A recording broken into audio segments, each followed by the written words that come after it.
तो हेलो नमस्कार दोस्तों, कैसे हैं आप सभी।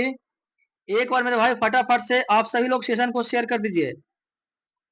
आज की क्लास में मेरे भाई 20 क्वेश्चन करेंगे विथ एक्सप्लेनेशन। ऐसा हम नहीं करेंगे कि हाँ क्वेश्चन नंबर 1 का ऑप्शन नंबर ए होगा, बी होगा, ऐसे नहीं करेंगे। हाँ, क्वेश्चन नंबर 1 में जितने सारे ऑप्शंस होंगे उन सारे ऑप्शन को मेरे भाई ऑपरेशन करते चलेंगे, जिससे कि क्वेश्चन 20 ही होंगे, लेकिन आप 80 क्वेश्चन 90 क्वेश्चन तो मेरे भाई कर ही लेंगे। चलिए दोस्तों, स्टार्ट करते हैं सेशन को। तो मेरे भाई मैं एक आज वीडियो अपलोड अपलोड किया हूँ। चाहे तो दरोगा पुलिस कोई भी एग्जाम की तैयारी कर रहे हैं, सिलेबस खत्म नहीं हुआ है और 1 महीना में एग्जाम है। क्या करें, कैसे पढ़ें, नहीं पढ़ें, तो इसके बारे में भाई हम एक फुल वीडियो बना चुके हैं। जो भी भाई लोग नहीं देखे हैं तो आप लोगों से मेरे भाई रिक्वेस्ट है कि वीडियो को जाकर देख लें। इसी चैनल पे मेरे भाई पड़ा हुआ है। चलिए भाई देखते हैं क्वेश्चन नंबर 1 यहाँ पे।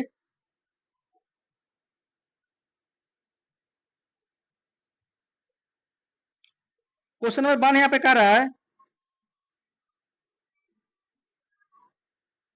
क्वेश्चन नंबर 1 यहाँ पे मेरे भाई, क्वेश्चन नंबर 1 कर रहे हैं पे कि विश्व जल दिवस कब मनाया जाता है। अगर दोस्तों आप लोगों से पूछे कि जल दिवस कब मनाया जाता है तो विश्व जल दिवस की बात करें तो 22 मार्च को जल दिवस मनाया जाता है। 5 जून को अंतरराष्ट्रीय महिला दिवस क्या मनाया जाता है भाई। 5 जून को क्या मनाया जाता है, पर्यावरण दिवस क्या मनाया जाता है। अगर क्वेश्चन पूछे कि विश्व जल दिवस तो 22 मार्च को जल दिवस कब मनाया जाता है, 22 मार्च को। अगर पूछे पर्यावरण दिवस, पर्यावरण दिवस तो 5 जून को मनाया जाता है पर्यावरण दिवस। अगर बात करें अंतरराष्ट्रीय महिला दिवस तो 8 मार्च को, कब मेरे भाई, 8 मार्च को। इसको याद कैसे करेंगे सर जी। देखिए सर यहाँ पे इसको याद कैसे करेंगे, एम से मार्च होगा और एम से महिला हो जाएगा। एम से मार्च, एम से महिला। और देखिए भाई एम है, अगर इसको हम ऐसे कर देंगे और ऐसे कर देंगे तो आपको दिखाई दे रहा होगा मेरे भाई कि 8 की तरह, कैसा है, 8 की तरह है। तो याद हो गया। अगर आप लोग से क्वेश्चन पूछे, क्या पूछे सर, कि जल दिवस कब मनाया जाता है 22 मार्च को, पूछेगा पर्यावरण दिवस कब मनाया जाता है 5 जून को। इसको कैसे याद करें भाई, देखिए पर्यावरण दिवस, तो पर्यावरण संतुलित तब रहेगा जब पेड़ पौधा रहेगा। क्या रहेगा, पेड़ पौधा रहेगा। तो पासे पेड़ हो जाएगा, अब पासे 5 हो जाएगा। क्या हो जाएगा, पासे पेड़ हो जाएगा, अब पासे पासे 5 हो जाएगा, पासे पेड़ हो जाएगा। तो मेरे भाई पर्यावरण दिवस पूछे तो 5 जून को। अगर पूछे अंतरराष्ट्रीय महिला दिवस तो माँ से महिला, माँ से मार्च। और मेरे भाई अगर एम ऐसे लिखते हैं, इसको ऐसे मिला देंगे और इसको ऐसे मिला देंगे तो देखिए मेरे भाई 8 की तरह दिखाई दे रहा है कि नहीं, यस सर। तो जाएगा, ठीक है। अब भाई 16 मई को क्या मनाया जाता है बताइए आप लोग। तो 16 मई को अंतरराष्ट्रीय प्रकाश दिवस मेरे भाई मनाए जाते हैं। तो यहाँ पे पूछ रहा था कि विश्व जल दिवस का मनाए जाते हैं तो 22 मार्च को। ऑप्शन नंबर मेरे भाई ए हो जाएगा इस क्वेश्चन का सही जवाब, ठीक है। ऑप्शन नंबर ए हो जाएगा। चलिए आगे बढ़ते हैं। क्वेश्चन कर रहे हैं यहाँ पे कि भारतीय संविधान का अनुच्छेद 370 किससे संबंधित है। Article 370 of the Indian constitution is related to. तो अगर दोस्तों बात करें आर्टिकल 370 तो मेरे भाई जम्मू एंड कश्मीर से संबंधित है। और यही अनुच्छेद आर्टिकल 370 के तहत ही जम्मू कश्मीर को विशेष राज्य का दर्जा दिया गया है। अब आप लोग बोलेंगे कि सर विशेष राज्य का दर्जा क्या होता है। तो विशेष राज्य का दर्जा उस राज्य को, उस क्षेत्र को दिया जाता है जो पिछड़ा है, उसको बढ़ाने के लिए, मोटिवेट करने के लिए मेरे भाई उसी को दिया जाता है विशेष राज्य का दर्जा। तो कौन सा हो जाएगा, जम्मू कश्मीर हो जाएगा। ऑप्शन नंबर क्या हो जाएगा, बी हो जाएगा, बी फॉर बाबा। ठीक है, क्लियर मेरे भाई यहाँ पे, ठीक है दोस्तों। अगर बात करें दोस्तों यहाँ पे शिक्षा का अधिकार, तो शिक्षा का अधिकार जो है आर्टिकल 20 ए, आर्टिकल 21 ए, शिक्षा का अधिकार कब जोड़ा गया था, आर्टिकल 21 ए मतलब 21 का ए। ठीक है मेरे भाई यहाँ पे कब जोड़ा गया था, तो 86वां संविधान संशोधन 2002 में जोड़ा गया था। कब जोड़ा गया था, 86वां संविधान संशोधन 2002 में। आगे बढ़ते हैं यहाँ पे भाई, क्वेश्चन कर रहे हैं यहाँ पे कि पृथ्वी का एकमात्र उपग्रह कौन सा है। What is the only natural satellite of the earth.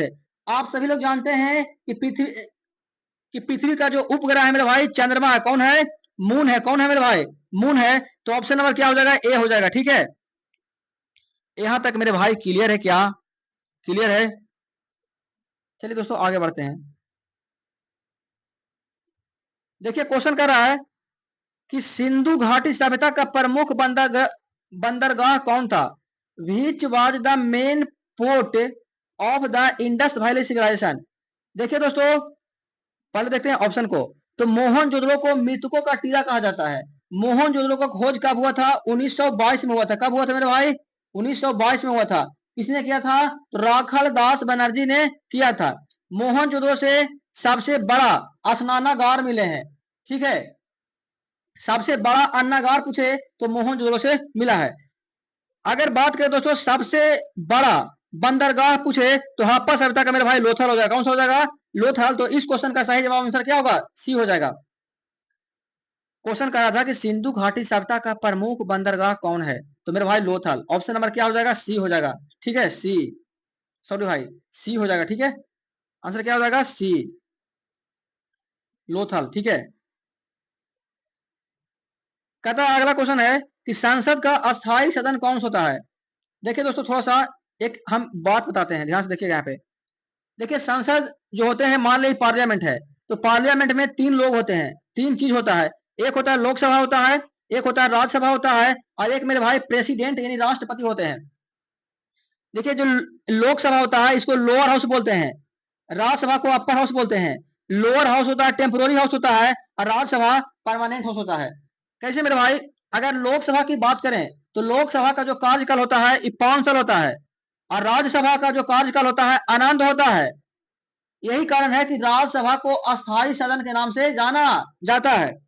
अगर बात करें दोस्तों तो लोकसभा के सदस्यों का जो कार्यकाल होता है वो भी 5 साल होता है, जबकि राज्यसभा के सदस्यों का कार्यकाल होता है 6 साल मेरे भाई। ठीक है, क्लियर है तक, ओके सर जी। देखिए यहाँ पे कह रहा था कि संसद का स्थायी सदन कौन होता है, तो राज्यसभा हो जाएगा। ऑप्शन नंबर क्या हो जाएगा, बी, बी, ऑप्शन नंबर क्या हो जाएगा, बी हो जाएगा। चलिए आगे बढ़ते हैं। देखिए यहाँ पे क्वेश्चन है भाई कि डीएनए का खोज किसने किया था, हु डिस्कवर्ड डीएनए। पहले पूछेगा कि डीएनए का फुल फॉर्म क्या होता है, तो डिऑक्सी राइबोजो न्यूक्लिक एसिड। ठीक है, इसका खोज किसने किया था, तो वाटसन एंड क्रिक ने किया था। ऑप्शन नंबर क्या हो जाएगा, ए हो जाएगा। अगर बात करें दोस्तों न्यूटन, न्यूटन ने किसका खोज किया था, तो न्यूटन ने गुरुत्वाकर्षण का नियम दिया, न्यूटन ने गति का नियम दिया, न्यूटन ने कैलकुलस, जो क्लास 12th मैथ में पढ़ने का मेरे भाई कैलकुलस, किनका देन है, न्यूटन का देन है। अगर बात करें दोस्तों आइंस्टाइन के बारे में, तो आइंस्टाइन ने ही सापेक्ष गति का सिद्धांत दिया था। मतलब एक वस्तु स्थिर में है और दूसरा वस्तु गतिशील में है, स्थिर में है या फिर गतिशील में है। आप कैसे पता करते हैं, कहां से देखते हैं, तो किसके रिलेटिव में देखते हैं, किसके सापेक्ष में देखते हैं, इसी को किसने दिया था, आइंस्टाइन ने दिया था। और आइंस्टाइन ने प्रकाश के विद्युत प्रभाव को भी मेरा भाई दिया था, आइंस्टाइन ने प्रकाश के विद्युत प्रभाव को भी दिया था। क्लियर है। और बात करें दोस्तों डार्विन के बारे में, तो डार्विन ने ही विकासवाद का सिद्धांत दिया था, यानी कि इवोल्यूशन, जो विकासवाद का सिद्धांत किसने दिया था, डार्विन ने दिया था।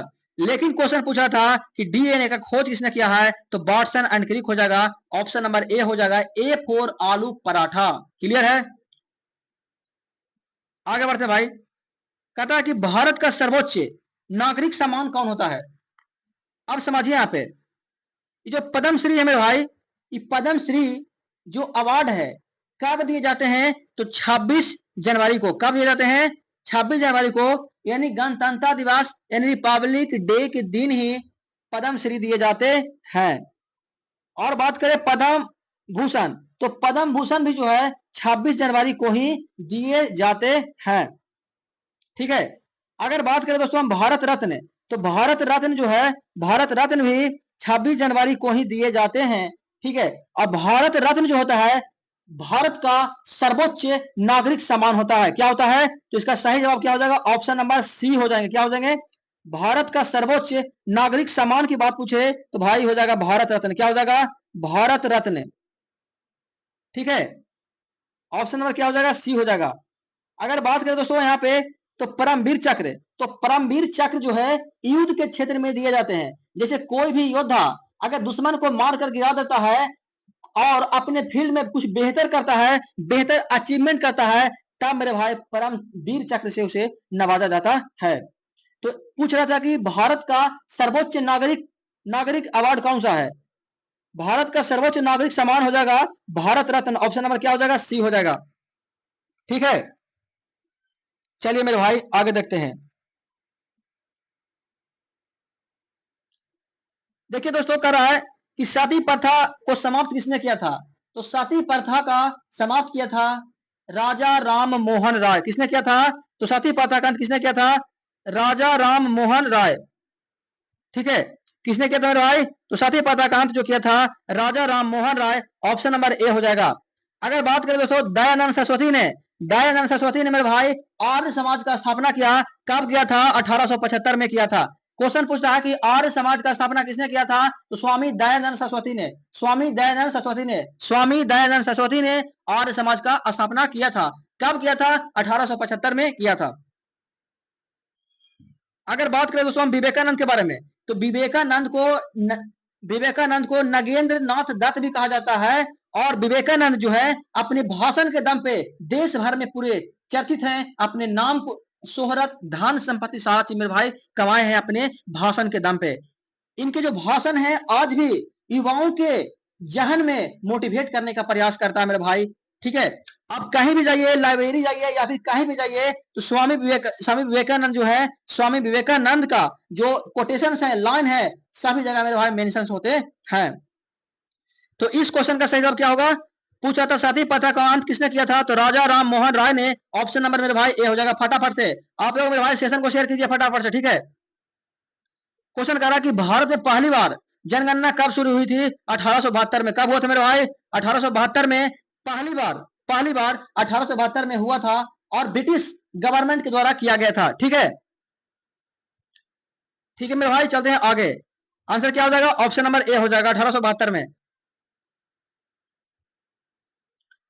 क्वेश्चन है कि संविधान सभा का स्थापना कब हुआ था? Where was the constituent assembly formed? तो मेरे भाई 9 दिसंबर। कब हुआ था? 9 दिसंबर 1946 को। कब हुआ था? 9 दिसंबर 1946 को। ठीक है, तो इस क्वेश्चन का सही जवाब क्या हो जाएगा? इस क्वेश्चन का सही जवाब हो जाएगा ऑप्शन नंबर ए हो जाएगा। ए फॉर आलू पराठा। अगर बी की बात करें तो 1947 में हमारा देश भारत आजाद हुआ था, अंग्रेजों के चंगुल से निकाल कर बाहर आया था। और 1949 में मेरे भाई 26 नवंबर 1949 को संविधान बनकर तैयार हुआ था। और हमारा देश का जो संविधान है 26 जनवरी 1950 को लागू कर दिया गया था। तो क्वेश्चन पूछा था कि संविधान सभा का स्थापना कब हुआ था? तो 1946 में हुआ था। क्लियर है? देखिए दोस्तों, यहाँ पे कह रहा है किस ग्रह को लाल ग्रह कहा जाता है? तो लाल ग्रह जो है मंगल को कहा जाता है। किसको कहा जाता है? मंगल ग्रह को कहा जाता है। क्यों कहा जाता है? आयरन ऑक्साइड के कारण। किसके कारण? आयरन ऑक्साइड के कारण लोहे के मॉलिक्यूल्स वहां पे जाकर जमा हो जाते हैं उसके सरफेस पे। यही कारण है कि उसे लाल ग्रह कहा जाता है। अगर बात करें दोस्तों जो शनि ग्रह होता है इसका रंग हल्का पीला होता है। तो हल्का पीला क्यों होता है? अमोनिया के कारण। किसके कारण? अमोनिया के कारण। अगर बात करें बुध का रंग कैसा होता है, तो बुध का जो रंग है मेरे भाई गहरा भूरा होता है। कैसा होता है? गहरा भूरा होता है। और यूरेनियम जो होता है इसका कलर जो होता है, यूरेनस का जो कलर होता है हल्का पीला और हरा होता है। हल्का पीला और हरा होता है। तो जो यूरेनस होता है हल्का पीला और हरा किसके कारण होता है? तो मीथेन के कारण, CH4 के कारण। ठीक है, चलिए मेरे भाई आगे बढ़ते हैं। देखिए यहाँ पे कह रहा है भारत छोड़ो आंदोलन कब शुरू हुआ था? तो भारत छोड़ो आंदोलन कब शुरू हुआ था? फटाफट से मेरे भाई। तो मेरे भाई 1942 में। कब हुआ था? 1942 में हुआ था। किसने करवाया था? किसके द्वारा किया गया था? तो महात्मा गांधी के द्वारा किया गया था। क्यों किया गया था? क्योंकि 1942 में मेरे भाई आया था क्रिप्स मिशन। क्या आया था? Cripps mission. इसमें कहा गया था कि हम भारतीयों के लिए संविधान सभा का निर्माण करेंगे, लेकिन द्वितीय विश्व युद्ध के बाद। तो महात्मा गांधी कहते हैं कि तुम लोग हम लोग को भाई बेवकूफ बना रहा है, पागल बना रहे हो। छोड़ो भारत रे, भारत छोड़ो। तो मेरे भाई भारत छोड़ो आंदोलन महात्मा गांधी के द्वारा चलाया गया था। और कब चलाया गया था? तो 1942 में। ऑप्शन नंबर यहाँ पे ए हो जाएगा। ठीक है, चलते हैं आगे मेरे भाई। देखिए यहाँ पे 1947 में देश आजाद हुआ था और 1930 में सविनय अवज्ञा आंदोलन चालू हुआ था। ठीक है, और मेरे भाई 1919 में क्या हुआ था? जालियांवाला बाग हत्याकांड हुआ था। आगे देखते हैं। देखिए यहाँ पे क्वेश्चन कर रहा है हरित क्रांति का संबंध किससे है? तो हरित क्रांति का जो संबंध है मेरे भाई खाद्यान्न उत्पादन से है। किसे है? Food grains production. Option number क्या हो जाएगा? बी हो जाएगा। ठीक है दोस्तों, आप लोग से मेरा भाई रिक्वेस्ट है कि आप लोग वीडियो को देखते हैं, चैनल को सब्सक्राइब नहीं करते हैं। गलत करते हैं कि नहीं करते हैं? बिल्कुल गलत करते हैं मेरे भाई। तो सपोर्ट कीजिए फटाफट से आप लोग हमारे चैनल पे मेरे भाई सब्सक्राइबर 1K कंप्लीट कीजिए दोस्तों। ठीक है आगे बढ़ते हैं। प्रथम पंचवर्षीय योजना का मुख्य उद्देश्य क्या था? What was the main focus of the first 5 year plan. इसका उद्देश्य था कि कृषि को प्राथमिक स्रोत बनाना है। ठीक है तो प्रथम पंचवर्षीय योजना का उद्देश्य था कि कृषि को प्राथमिकता देना। कृषि को क्या देना? प्राथमिकता। आंसर क्या हो जाएगा? बी हो जाएगा। तो प्रथम पंचवर्षीय योजना का मुख्य उद्देश्य जो था कृषि को बढ़ावा देना, प्राथमिक स्थान पे से लाना। चलिए मनुष्य के शरीर में कुल कितनी हड्डियां होती है मेरे भाई? 206। कितने होते हैं? 206 हड्डी होते हैं। ठीक है देखिए दोस्तों, अगर यहाँ पे क्वेश्चन पूछ रहा है कि ब्राह्म समाज का स्थापना किसने किया था, तो ब्राह्म समाज का स्थापना राजा राम मोहन राय ने किया था। आंसर क्या हो जाएगा? ए हो जाएगा। अगर हम अगले ऑप्शन के बारे में बात करें तो स्वामी दयानंद सरस्वती ने आर्य समाज का स्थापना किया है। कब किया है? 1875 में। बात करें बाल गंगाधर तिलक, तो बाल गंगाधर तिलक जो है एक आईएनसी के बहुत ही अच्छे व्यक्ति थे जिन्होंने देश के लिए क्या से क्या इन्होंने किया। अगर बात करें विवेकानंद, तो विवेकानंद को नागेंद्र दत्त नाथ भी कहा जाता है और इन्होंने अपने भाषण के दम पे पूरी दुनिया में चर्चित हुए हैं। तो इसका सही जवाब क्या हो जाएगा? ऑप्शन नंबर ए, ब्राह्म समाज की स्थापना किसने किया था? राजा राम मोहन राय ने। देखिए दोस्तों, कह रहा है यहाँ पे संविधान के किस अनुच्छेद में शिक्षा का अधिकार है? तो अगर शिक्षा के अधिकार की बात करें तो अभी मेरे भाई बताए हैं आर्टिकल 21A। इसमें आर्टिकल 21A ये कहता है कि भारत में 6 साल से लेकर के 14 साल के बच्चों को फ्री एंड कंपलसरी एजुकेशन देना है, जिससे कि हमारे देश का जो बच्चे हैं शिक्षित हो सकें। ठीक है तो कौन सा हो जाएगा? ऑप्शन नंबर हो जाएगा बी हो जाएगा। अच्छा आर्टिकल 19 क्या कहता है? आर्टिकल 19 कहता है कि आपको बोलने की अधिकार है, आप स्वतंत्र हैं, किसी कहीं भी आप लोग घूम सकते हैं, किसी भी प्रोफेशन को आप अपना सकते हैं। ठीक है संघ बना सकते हैं, लेकिन पुलिस डिपार्टमेंट को छोड़कर ड्राइवर हो गया सारा चीज संघ बना सकता है, लेकिन पुलिस को छोड़कर। देखिए दोस्तों आर्टिकल 25 क्या कहता है? आर्टिकल 25 कहता है, आर्टिकल 25 से लेकर 28 तक right to equality of freedom. Right to मतलब इसमें कहता है, आर्टिकल 25 कहता है कि right to freedom of religion, धर्म से स्वतंत्रता का अधिकार है। आर्टिकल 25 से 28 तक कहा गया है। इसमें कहता क्या है? आर्टिकल कितना मेरे भाई? आर्टिकल 25 से लेकर के आर्टिकल 25 से 28 तक में आर्टिकल 25 कहता है कि किसी भी धर्म को अपना सकते हैं।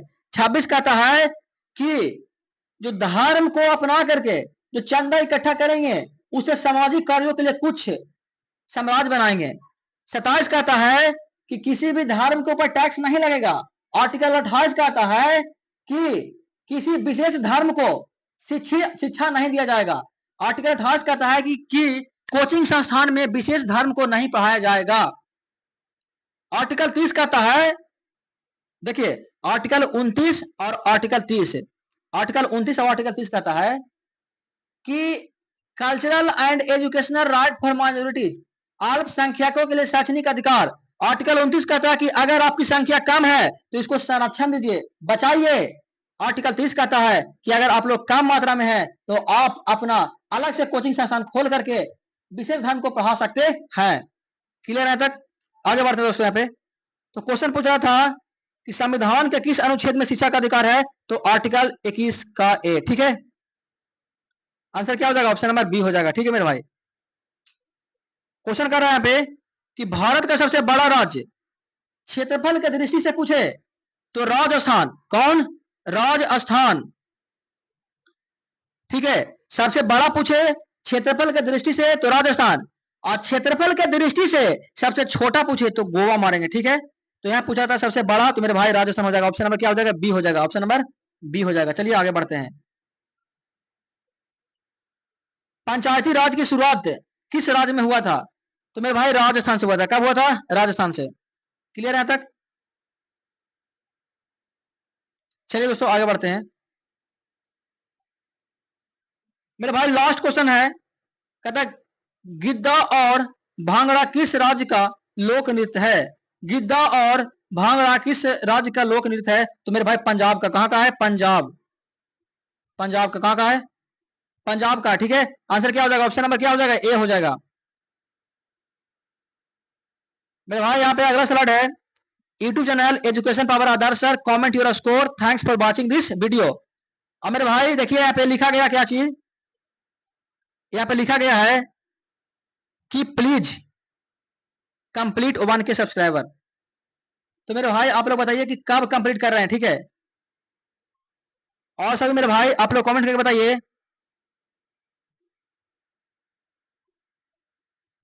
और मेरे भाई आप लोग कमेंट करके बताइए कि आप लोग का जो स्कोर रहा, आप लोग का जो स्कोर रहा मेरे भाई कितना रहा? 20 आउट ऑफ कितना स्कोर रहा? आप लोग फटाफट से एक बार कमेंट करके मेरे भाई बताइएगा। ठीक है, और चैनल को मेरे भाई सब्सक्राइब जरूर करें।